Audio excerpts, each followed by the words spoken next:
سورہ فیل کے اندر نبی پاک علیہ السلام کی ولادت سے پہلے ایک شخص تھا ابرہا، جو اپنا لشکر لے کے آیا تھا معاذ اللہ کعبے کو گرانے کے لیے۔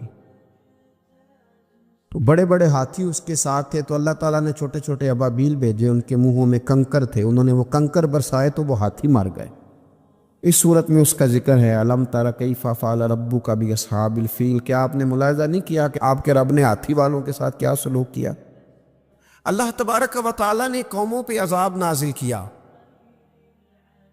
اور قرآن مجید فرقان حمید نے ان قوموں کے تذکرے بیان فرمائے۔ بھائی کس لیے بیان کیے؟ کہ ہم عبرت حاصل کریں، ہم یہ غور کر لیں کہ یہ کام ہم نے نہیں کرنا، اس کام سے ہم نے بچنا ہے، ہم نے غور کرنا ہے کہ یہ چیز ہمارے اندر۔ لوگ کہتے ہیں نہیں جی نہیں، ہم پہ یہ عذاب نہیں آئے گا، بالکل نہیں آئے گا، اس میں شک نہیں۔ پر اللہ نے بیان کس لیے کیا تھا؟ بیان کیا قرآن مجید معاذ اللہ کسی ایسی چیز کا بیان کرتا ہے جس کی ضرورت نہ ہو؟ قرآن پاک نے ایک ایک حرف ایسا بیان کیا جس کی مسلمان کو ضرورت تھی۔ قوم نوح کا ذکر فرمایا قرآن پاک نے۔ حضرت نوح علیہ السلام کی قوم کو حضرت نوح علیہ السلام نے 1500 سال سمجھایا ہے۔ 15، کچھ لوگوں نے 950 سال لکھا ہے نا، اعلیٰ حضرت نے لکھا 1500 سال عمر ہوئی حضرت نوح علیہ السلام۔ اللہ تعالیٰ بندے کو جلدی سزا نہیں دیتا، بلکہ قرآن مجید میں ایک جگہ رب کریم اس طرح بھی فرماتا ہے کہ جب بندے مجھے بھول جاتے ہیں تو میں ان کے لیے نعمتوں کے دروازے کھول دیتا ہوں۔ تو بندہ سمجھتا ہے کہ میں کچھ تو ہے نا کہ میرے اندر، کہ میں جدھر جاتا ہوں خیر ہی خیر ہو جاتی ہے، وہ سمجھتا ہے کہ میری عقل ہے، حالانکہ اللہ اسے ڈھیل دیتا ہے۔ اللہ اسے ڈھیل دیتا ہے۔ گناہوں کی سزا کے 3 طریقے ہیں۔ ایک ہے متنبع کرنا، تنبیہ کرتا ہے اللہ، بندہ متنبع ہو جاتا ہے، یہ اللہ کا بہت بڑا احسان ہوتا ہے۔ ایک ہوتا ہے مہلت دینا، اور ایک تیسرا ہوتا ہے اللہ خفیہ تدبیر کرتا ہے۔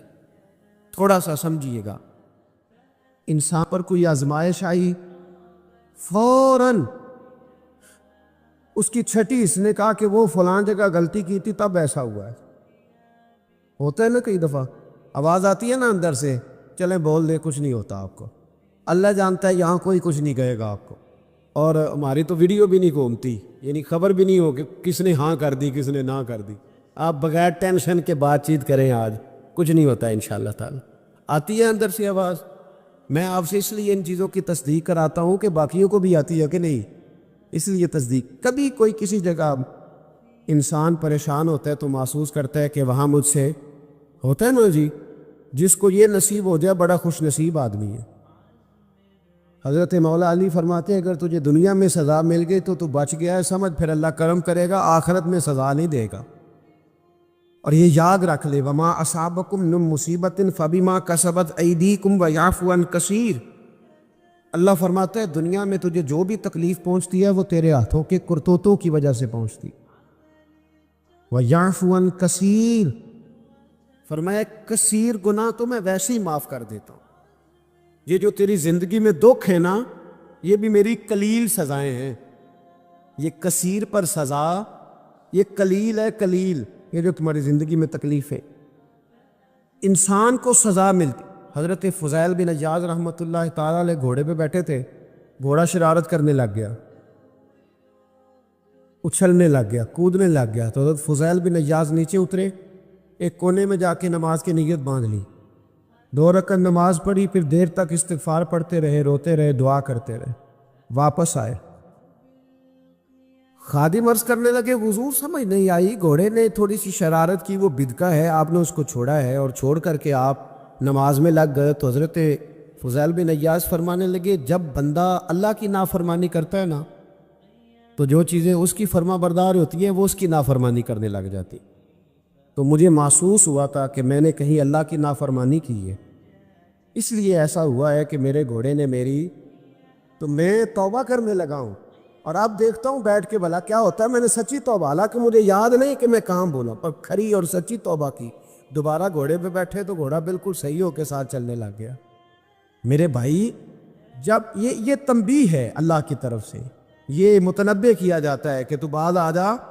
بہت ساری جگہوں پہ انسان کو وقتی طور پر اگر سزا مل جائے، نبی پاک علیہ السلام کی خدمت میں ایک صحابی آئے، بات مضبوط کر دو، واقعہ سنایا ہے نا، تو کچھ لوگ سمجھتے ہیں کہ یہ واقعہ ہے، تو میں ایک حدیث پاک امام بہقی کی لکھی ہوئی عرض کرتا ہوں۔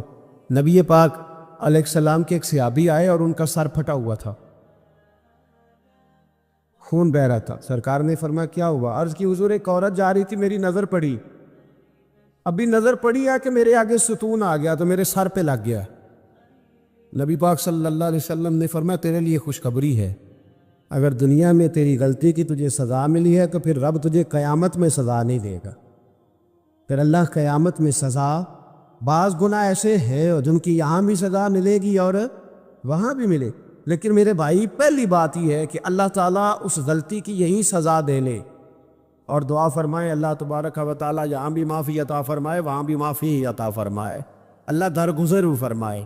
حضور فرماتے ہیں بہت لمبا تم نہ بھی نہ رونا، اگر مکھی کے یا مچھر کے پر کے برابر بھی تمہارے آنسو نکل گئے نا، میں اب اس سے زیادہ کیا آپ کی بارگاہ میں بات عرض کروں۔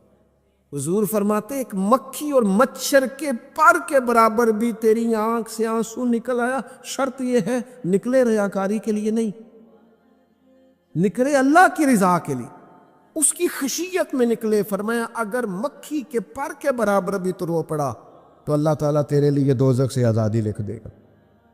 اور نبی پاک صلی اللہ تعالیٰ علیہ وسلم نے بیان فرمایا، حضور فرماتے جو اللہ کے خوف سے رو پڑے نا، جس طرح بھینس بکری گائے کے تھنوں سے نکلا ہوا دودھ دوبارہ تھنوں میں نہیں نہ جاتا، اسی طرح جو رب کی یاد میں رو پڑے وہ دوزخ میں نہیں جاتا۔ یہ مثال دیکھے کیسی دی حضور نے سمجھانے کی۔ اگر کبھی رونا آئے اس کے لیے تنہائی کا انتخاب کریں، مجمع میں نہیں۔ ایک بندے کو حضرت عمر نے مجمع میں روتا دیکھا تو فرمایا یہ کام تو اکیلے میں کرتا تیرے لیے برکت والا ہوتا، تیرے آنسو نکلے تیرے رخساروں پہ بہے۔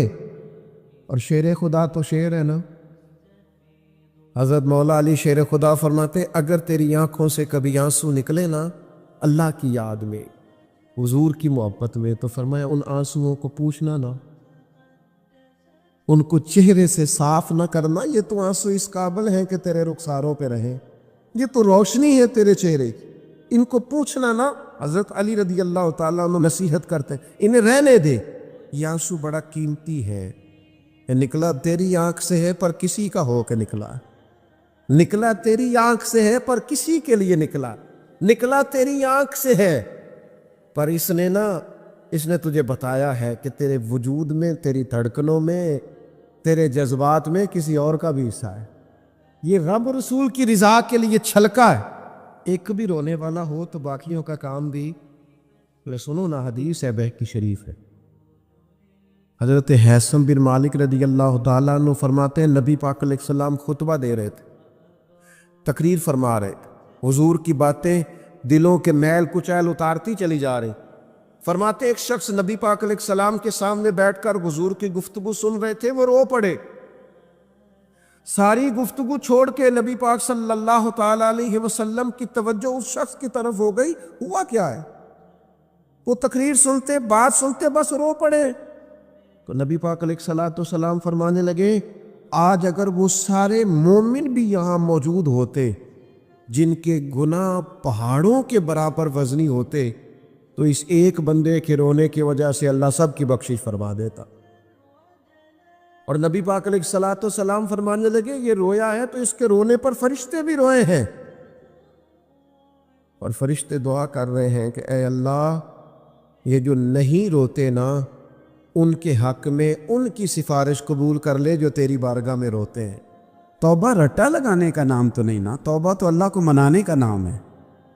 ایک شخص اپنے گناہ چھوڑنے کا ارادہ ہی نہیں کر رہا، اور وہ اپنی غلطی کو غلطی تسلیم ہی نہیں کر رہا، اور اپنی غلطیوں سے وہ پیچھے ہٹنے کو 2 قدم بھی تیار نہیں، تو توبہ کوئی رٹا لگانے کا نام تو نہیں۔ آپ توبہ طوطے کو رٹا دیں تو طوطا توبہ توبہ پکارتا رہے تو اس کو وہ چیز تو نہیں حاصل ہونے لگی۔ توبہ ایک بڑی خاص بات صوفیاء نے لکھی ہے، اگر آپ سمجھیں تو بڑا نفع دے گی۔ وہ کہتے ہیں جس طرح گھر چھوٹا بنانا ہو یا بڑا بنانا ہو، زمین تو درکار ہوتی ہے کہ نہیں؟ زمین ہوگی تو گھر بنے گا، چاہے وہ چھوٹی سی کٹیا بنے یا بہت بڑا محل بنے، زمین کا ہونا ضروری ہے۔ اسی طرح آپ نے نیک اعمال تھوڑے کرنے ہیں یا زیادہ کرنے ہیں، توبہ کا ہونا ضروری ہے۔ توبہ وہ زمین ہے جس کے اوپر آپ نیک اعمال تعمیر کریں گے۔ اگر توبہ نہیں ہے تو پھر کوئی بھی نیک عمل آپ کے پاس ہو ہی نہیں سکتا۔ آپ پچھلے گناہوں سے رجوع کریں اللہ کی طرف، آپ کہیں کہ میرے اندر یہ غلطی ہے، میں توبہ کرتا ہوں۔ ان العبد اذا اعترف، اعتراف جرم کریں، پھر اللہ کے حضور رجوع لائیں۔ ہمارا یہ حال ہے کہ ہم جتنی بھی توبہ کرتے ہیں، جس قدر بھی استغفار پڑھتے ہیں، اس کو ایک وظیفہ سمجھ کے پڑھ لیتے ہیں، بھئی یہ بھی اچھا ہے، برکت سے خالی نہیں۔ لیکن توبہ کا حقیقی مفہوم یہ ہے کہ انسان اپنا محاسبہ کرے، اپنی پچھلی ساری زندگی اپنی آنکھوں کے سامنے لائے۔ اگر وہ سمجھتا ہے کہ اس حال میں مر گیا تو میرے لیے مشکل ہوگا منہ دکھانا اللہ رسول، تو پھر وہ فوراً سے پہلے اپنے گناہوں سے رجوع کرے اور اللہ کے حضور توبہ کرے۔ یہ توبہ کا مفہوم ہے۔ میرے رسول پاک صلی اللہ تعالیٰ علیہ وسلم نے اپنی امت کو اس طرف خاص رغبت حضور نے اپنی امت کی کرائی۔ رب بڑا مہربان ہے، بڑا ہی کریم ہے۔ وہ تو کسی بندے کی اونٹنی اگر کبھی گم ہو جائے صحرا میں، اور اس طرح گم ہو کہ پیسے بھی اونٹنی پہ ہو، کھانا بھی اونٹنی پہ ہو، کپڑے بھی اونٹنی پہ ہوں، علاقہ بھی صحرا کا ہو، اور اس نے کسی ٹہنی کے ساتھ باندھی ہو، پھر وہ سو جائے، سو کے اٹھے تو اونٹنی غائب ہو۔ اب وہ اتنا پریشان ہو کہ آگے پیچھے دائیں بائیں دیکھا تو پتہ چلا کہ اونٹنی تو غائب ہو گئی، نہ کھانا ہے، نہ پیسے ہیں، نہ کپڑے، نہ سواری ہے، علاقہ صحرا کا ہے، پیدل جا بھی نہیں سکتا۔ تو فرمایا جس طرح وہ بیٹھ کر موت کا انتظار کرنے لگتا ہے، اور وہ منتظر تھا کہ اب موت ہی آئے گی، اب کوئی اور سہارا نہیں، فرمایا اچانک اگر اونٹنی سامنے آ جائے تو اسے کتنی خوشی ہوگی؟ یا رسول اللہ اسے تو بڑی خوشی ہوگی۔ فرمایا جب رب کا بندہ توبہ کرتا ہے تو اللہ کو اس سے بھی بڑھ کر خوشی ہوتی ہے کہ بندہ توبہ کر گیا، اپنے گھر واپس آ گیا ہے، اس نے بات مان لی۔ ہمارا اصل مسئلہ احساس کا ہے، توبہ کا نہیں۔ جب تک اپنی غلطیوں کا بندہ محاسبہ نہیں کرتا، جب تک احساس پیدا نہیں کرتا، وہ محسوس نہیں کرتا کہ میں غلط ہوں، مجھے ٹھیک ہونا چاہیے، تب تک توبہ کا ہے۔ آپ دیکھیں نا صحابہ کرام کا مزاج کیا، چھوٹی چھوٹی چیزیں ہیں لیکن وہ دوڑ کے آتے ہیں، کہتے ہیں یا رسول اللہ غلطی ہو گئی، اور اپنے آپ کو پیش کرتے ہیں۔ ایک خاتون نے آ کے پیش نہیں کیا کہ یا رسول اللہ میرے پیٹ میں ناجائز بچہ ہے، مجھے پاک کر دیں، کوئی پکڑ کے نہیں لایا، کسی نے آ کے اسے گرفتار نہیں کیا، مقدمہ نہیں کرایا، پرچہ نہیں درج کرایا، 14 دن کے ریمانڈ کے بعد نہیں مانی، خود آئی اور آ کے کہا حضور میرے سے غلطی ہو گئی ہے، مجھے معاف کر دیں۔ رسول پاک صلی اللہ تعالیٰ علیہ وسلم نے بچے کی ولادت کے بعد اسے دوبارہ بلایا، کہا بعد میں آنا، وہ آئی، اسے سنسار کیا گیا۔ تو جب کسی شخص نے کہا نا کہ یہ تو بڑی نفس کے ہاتھوں گرفتار عورت تھی اور کتنا بڑا جرم کیا، تو پھر حضور نے پتہ کیا فرمایا؟ فرمایا چپ کر جاؤ، تم نے گناہ دیکھا ہے، تم نے اس کا احساس نہیں دیکھا۔ جب تک احساس گناہ اور احساس زیاں پیدا نہیں ہوتا، اس کی وجہ یہ ہے، امام غزالی رحمۃ اللہ علیہ فرماتے ہیں جو مومن ہوتا ہے نا، مومن وہ دھاگے کے برابر گناہ کرے تو وہ محسوس کرتا ہے کہ پہاڑ کے برابر گناہ ہے میرے اوپر، اور جو منافق ہوتا ہے نا وہ پہاڑ کے برابر گناہ کر کے کہتا ہے یہ تو دھاگے کے برابر ہے، محسوس ہی نہیں کرتا کہ میں نے اتنے جرم کیے ہیں۔ وہ تسلیم کرنے کو تیار نہیں ہوتا، جب تک تسلیم نہیں کرتا تب تک توبہ کا کوئی معنی سمجھ میں نہیں آتا۔ اور توبہ کریں تو پھر توبہ نہ، اور بھائی جس نے ماننا ہوتا ہے وہ تو اشارے سے بھی مان جاتا ہے، اور جنہوں نے نہیں ماننا نا، میں کئی دفعہ کہتا ہوں یہ میرا جو دور ہے یہ سیانے لوگوں کا دور ہے، سمجھدار زیادہ ہیں، اور سمجھدار بھی اس طرح کے سمجھدار نہیں جس طرح کا معاملہ فہم سمجھدار ہوتا ہے۔ سمجھدار چالاک قسم کے، اپنے حق میں سمجھدار اور اپنے ذہن کے مطابق فیصلہ کرنے والے لوگ۔ پھر ہم بہت ساری جگہوں پہ ٹامک ٹونیاں کھاتے ہیں، جس نے ماننا ہے اس نے اشارے سے بھی مان جانا ہے، اور جس نے نہیں ماننا اس نے کہنا مجھے 24 سال ہو گئے فلانی جگہ جمعہ پڑھتے اور میں ماننے کو تیار نہیں ہوا۔ نہیں نہ ماننا تو مجھے 20 سال ہو گئے فلانی جگہ جاتے آتے، بس نہیں ماننا تو پھر مزاج نہیں ہوتا۔ جس نے ماننا ہے، حضرت فضیل بن عیاض رحمۃ اللہ علیہ ڈاکو تھے، اور نرے ڈاکو نہیں تھے، ڈاکوؤں کے سردار تھے۔ تو ارشاد فرماتے ہیں کہ میرا طریقہ یہ تھا کہ میں ایک پورے قافلے کی صورت میں حملہ کرتا تھا تو لوگ ڈرا کرتے تھے اگر کہ فضیل بن عیاض کے ڈاکوؤں نے حملہ کیا تو پھر نہیں بچتے۔ ایک دن گزر رہا تھا تو ایک قاری صاحب آیت پڑھ رہے تھے، لا تقنطوا من رحمت اللہ، اللہ کی رحمت سے کبھی نا امید نہ ہونا، ان اللہ یغفر الذنوب جمیعا، بے شک وہ سارے ہی گناہ معاف کر دے گا۔ آپ فرماتے میرے دل میں بات اثر کر گئی، ماننا ہے نا، جس نے نہیں ماننا اس نے 6666 آیتوں کا ترجمہ پڑھ کے بھی توجہ نہیں کرنی۔ آپ ارادہ کریں نا، آپ اپنی دل کی زمین کو زرخیز بنائیں۔ فرماتے ہیں میں فوراً وہ آیت سنی تو میں رویا، اور میں وہ حافظ صاحب کے پاس چلا گیا، ان سے اجازت لی، ان کے کمرے میں داخل ہوا۔ میں نے کہا آپ نے بھی آیت پڑھی ہے کہ اللہ سارے گناہ معاف کر دے گا؟ تو جس بندے نے کئی سال ڈاکے ڈالے ہوں، بیٹیاں روتی رہتی ہوں پر وہ مال لے کے آ گیا ہو، مائیں واسطے دیتی رہتی ہوں پر وہ لوٹ کے نکل آیا ہو، اب جی اگر وہ بندہ بھی سچے دل سے توبہ کرے تو اللہ معاف کر دیتا ہے۔ تو آفا جی کہنے لگے میں کون ہوتا ہوں تمہیں کوئی تفسیر بتانے والا، میں نے تو قرآن کی آیت پڑھی ہے، میرا رب کہتا ہے لا تقنطوا من رحمت اللہ، تم نے مایوس نہیں ہونا، تم آ جانا، معافی مانگ لینا، ان اللہ یغفر الذنوب جمیعا، اللہ سارے گناہ معاف فرما دے گا، اللہ سارے گناہ۔ تو یہ تو اللہ فرما رہا ہے۔ فضیل بن عیاض کہتے ہیں میں نے کہا ختم ہو گئی بات، توبہ بھائی۔ واپس آیا تو وہ میرے ساتھ جو تھے نا ان سے میں نے کہا سردار نیا تلاش کر لو بھائی۔ اب ارادے بدل گئے، پروگرام کچھ اور ہو گیا، اب تو لوگ ہمیں تانے دیں گے، اب تو لوگ باتیں کریں گے کہ اوتھے کی لین جانا ہے۔ فضیل بن عیاض کہنے لگے بس بھائی توبہ کرنی، اب تم کوئی اور سردار تلاش کر لو، اور اوپر سے نہیں کہا، توبہ کی تقریریں نہیں کی، دوسروں کو میسج نہیں بھیجے، اور لیکچر نہیں جھاڑے، رو کے کہا، درد سے کہا، دل سے کہا۔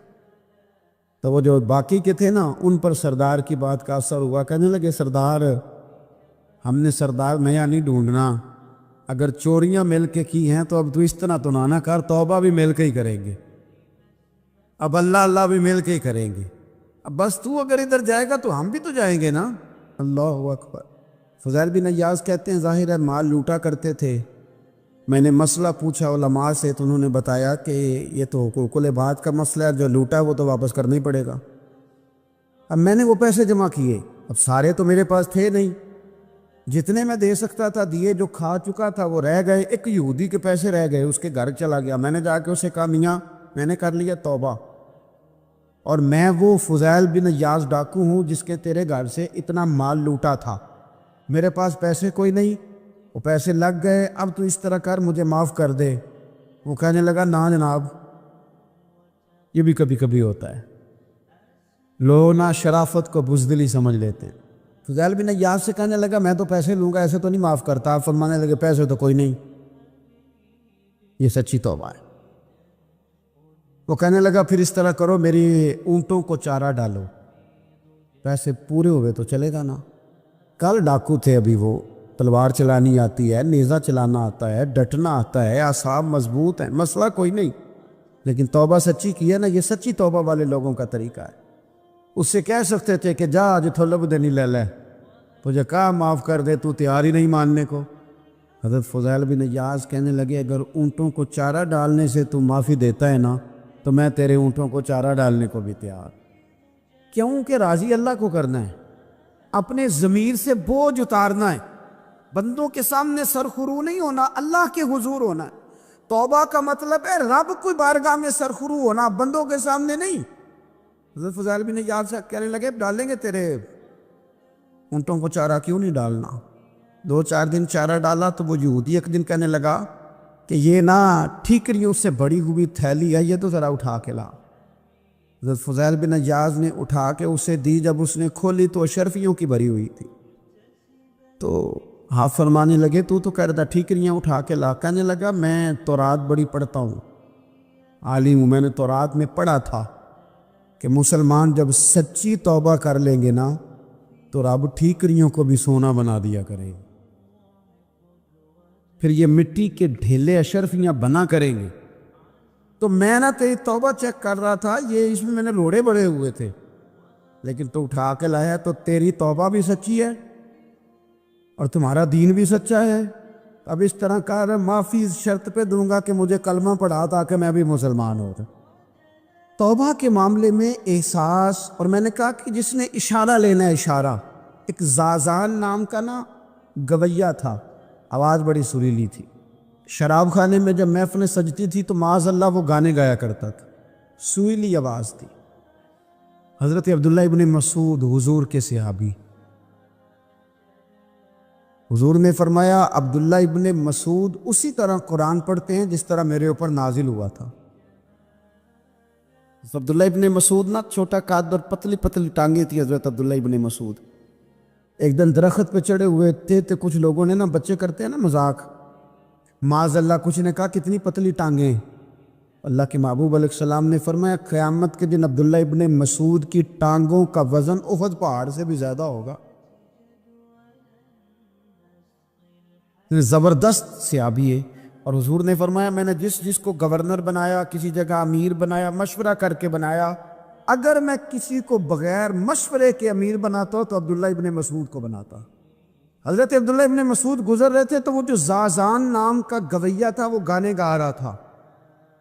ہماری جو تقریریں ہیں نا جی، میری طرح کے لوگ، وہ چونکہ جمعہ پڑھانا ہے، 45 منٹ پاس کرنے ہیں، تو نہ وہ ذوق سے تیاری، نہ وہ درد. قوم کی اصلاح. ایک میرے اسا فرمایا کرتے تھے تمہارا بچہ بگڑ جائے تو کتنے پاپڑ بیلتے ہو صحیح ہو جائے. یکدم خدا نہ خواستہ خاکم بدہن کروڑ دفعہ اللہ معاف کرے کسی باپ کو رات کو خبر مل جائے کہ تیرا بیٹا نشہ کرتا ہے، سوئے گا رات کو؟ روئے گا کہ نہیں مصلی بچھا کے؟ لیکن یہ صرف اپنے بیٹے کے بارے میں ہے. کاش قوم کے ہر بیٹے کے بارے میں ہمارا یہی ذہن بن جائے کہ یار یہ کیوں بگڑ گیا ہے. اور اس درد سے جب ہم اصلاح کریں گے، تقریر کریں گے، پھر آپ محسوس کریں گے کہ اللہ اس میں اثر بھی پیدا کرے اور اس میں تاثیر آتی. حضرت عبداللہ ابن مسعود گزرے تو اب درد تھا نا دل کے اندر، اور اگر کسی نے توبہ کرنی آتے تو جملے سے بھی کر لینی. اب گزرے، سریلی آواز کانوں میں آئی، کھڑے ہو کے کہنے لگے کون ہے؟ کہا جناب زازان نام کا گویا ہے. مصطفیٰ کریم کے شانوں والے غلام کی زبان سے لفظ نکلے، کتنی سونی آواز ہے، کاش یہ قرآن پاک کی تلاوت کرتا.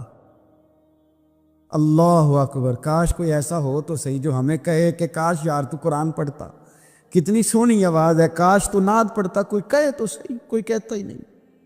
کوئی کہتا ہی نہیں کتنا سونا چہرہ ہے، کاش اس پہ داڑھی ہوتی. کوئی کہتا ہی نہیں میری ملت کے جوانوں. سینکڑوں لوگ ہیں. ایک بچہ مجھے ایک دفعہ ملا لاہور میں تو میرے گلے رکھ کے اس طرح رویا جس طرح کو بچھڑا ہوا روتا ہے. انہیں لگا پیر صاحب مر جان لگے ہیں، کوئی ساڑی اصلاح ہی نہیں کرتا، کھوب گئے گناہ وائچ، کوئی باں ہی نہیں پھڑتا. کوئی ملے تو صحیح یہ ہمارے دکھوں کا مداوع کرے. کوئی نہیں، اپنی اپنی نفسہ نفسی، کوئی بات بتانے والا ہی نہیں. میں اکثر دوستوں سے کہتا ہوں کہ بڑے شوق سے سن رہا تھا زمانہ تو ہم ہی سو گئے. داستان کہتے کہتے لوگوں کا دل کرتا ہے ان کی اصلاح ہو جائے، پر کوئی درد والا ہو، کوئی ایسی بات ہو تو تب ہے نا. آئے ہائے. حضرت عبداللہ ابن مسعود کہنے لگے کاش یہ قرآن پاک پڑھتا. یہ کہہ کے چلے گئے. باہر وہ نکلا نا، جب سارے لوگ باہر نکلے اس معاذ اللہ بری مجلس سے، تو چیم گوئیاں ہو رہی تھی کہ آج تو یہاں حضرت عبداللہ ابن مسعود بھی آئے تھے. تو زازان سے کسی نے کہا کہ آج نا حضرت عبداللہ ابن مسعود نے تیری آواز سنی، تیری آواز. تو وہ کہہ رہے تھے کاش اتنی سونی آواز سے قرآن پڑھتا تو مزہ آتا، کاش. وہ کہنے لگا نبی پاک کے صحابی نے میرا نام لیا ہے، گویا ہو کے میرا ذکر کیا ہے. حضرت عبداللہ ابن مسعود نے میرا نام لے کے کہا ہے کہ کاش میں قرآن پڑھتا. اور میرے لیے کہا مصطفیٰ کے صحابی نے، حضور سے قرآن سیکھنے والے کی خواہش ہے کہ میں قرآن پڑھوں. دوڑے گئے، کدھر ملیں گے عبداللہ ابن مسعود؟ فلاں فلاں جگہ غسل کیا، وضو کیا، پیروں میں لگ گئے جا کے. کہنے لگے سونیا جس کے قرآن پڑھنے کی تعریف مدینے والے کریں وہ میرے بارے میں کہے کہ مجھے قرآن پڑھنا چاہیے تھا. آج سے میں نے ٹھوکر ماری سارے گانوں کو، سکھاؤ مجھے قرآن، میں قرآن ہی پڑھا کروں. میں قرآن پڑھوں گا، میں پڑھ پڑھ کے سناؤں گا. لوگ میری زبان سے اللہ کے کلام کی تلاوت سنا کریں گے. کوئی بیٹھا ہوا مجھے دور دعا دیتا ہے، میں ڈوبتا ہوں سمندر اچھال دیتا ہے، کوئی تو ہو نا جو کہے، کوئی تو ہو۔ فرمانے لگے بس ہو گئی حضور، آپ دیکھیں گے میں قرآن ہی پڑھوں گا، میری زبان سے اب اللہ کی کتاب کی تلاوت ہی ہو گئی، طے ہو گئی بات۔ تو کسی نے نصیحت لینی ہے توبہ کے لیے تو ایک جملہ بھی کافی ہے، ایک جملہ بھی۔ اور میں نے کہا کہ اگر صرف تقریریں سننی ہیں، واعظ ہی سننے اور ساری زندگی اسی پہ لگانی ہے کہ آج بڑا جملہ کا، آج بڑا مزہ آیا، آج فلانی بات ہو پہلی دفعہ سنی، کچھ قرضے دے کے ہی جان چھوٹے گی، اس کے بغیر جان نہیں چھوٹتی۔ اپنی قضا نمازوں کا حساب لگائیں اور ان کو صحیح کر کے ادا کریں۔ ایک مسئلے میں بڑی دیر سے دوستوں کو اشارے کنایتاً باتیں کہہ رہا ہوں، پھر کہتا ہوں، میں نے شب برات کو تفصیل سے یہ بات کی تھی، پھر کرتا ہوں، اپنے معاملات کو صاف کریں۔ لینے دینے کے مسائل میں اپنے آپ کو میں منت کے ساتھ بات کرنے لگا ہوں اپنے دوستوں سے، خدا را کبھی بھی بڑے سے بڑا کام کرنا یا چھوٹے سے چھوٹا کرنا، اس میں سود کا کوئی نقطہ نہ آنے دینا، آپ کا دل سخت کر دے گا، آپ کے آنسو لے جائے گا، کچھ نہیں بچے گا۔ اس طرح پیشاب کا ایک قطرہ کئی من دودھ کو تباہ کر دیتا ہے، یہ سود آپ کے اصل مال خدا را، یہ میری منت ہے، میری گزارش ہے۔ میں ان دوستوں کو جانتا ہوں، مجھے لگتا تھا کہ یہ ولایت کا رستہ طے کریں گی، لیکن چلے کچھ جگہ مجبوریاں ہوتی ہیں، کچھ معاملات ہوتے ہیں، لیکن کوئی ایک آدھ نقطہ ایسا آتا ہے بیچ میں، وہ لے جاتا ہے ساری چیزیں۔ نبی پاک علیہ الصلوۃ والسلام نے فرمایا بندہ بڑا سفر کر کے آتا ہے، بکھرے بال، بری حالت، رو کے دعائیں مانگتا ہے، یا اللہ یا اللہ یا اللہ کہتا ہے، اور اللہ اس کی دعا قبول نہیں کرتا۔ سونیا آپ کہہ رہے ہیں رحمت للعالمین ہو کے کہ رب قبول نہیں کرتا۔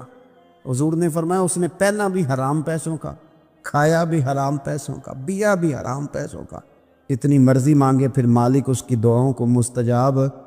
ہمارا ایک تو ہے اپنا عمل، ایک ہے توبہ، ایک بات کی اعمال۔ ہم نے ایک آخری بات یہ آپ سے کرنی ہے کہ ہمارے ذمے جس طرح ہمارے بچوں کی ڈیوٹی ہے نا، بیوی کا نان نفقہ خامد کے ذمے ہوتا ہے، ماں باپ بوڑھے ہوں تو ان کی ڈیوٹی اولاد کے ذمے، اسی طرح ہم قیامت تک نبی کوئی نہیں آئے گا، دین کی جو ڈیوٹی ہے وہ نبی پاک کی امت نے ادا کر دی۔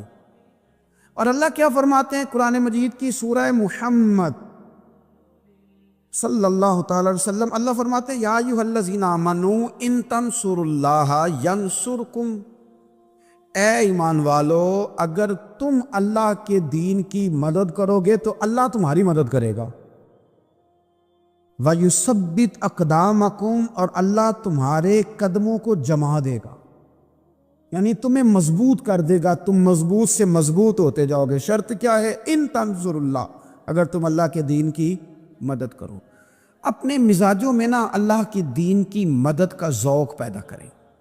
وَالَّذِي أَرْسَلَ رَسُولَهُ بِالْهُدَىٰ وَدِينِ الْحَقِّ لِيُظْهِرَهُ عَلَى الدِّينِ كُلِّهِ، میں پوری دنیا کے مسلمان حکمرانوں کو یہ بتانا چاہتا ہوں کہ یہ جو میرے نبی پاک کا دین ہے نا، یہ دبنے نہیں آیا، یہ غالب ہونے کے لیے آیا۔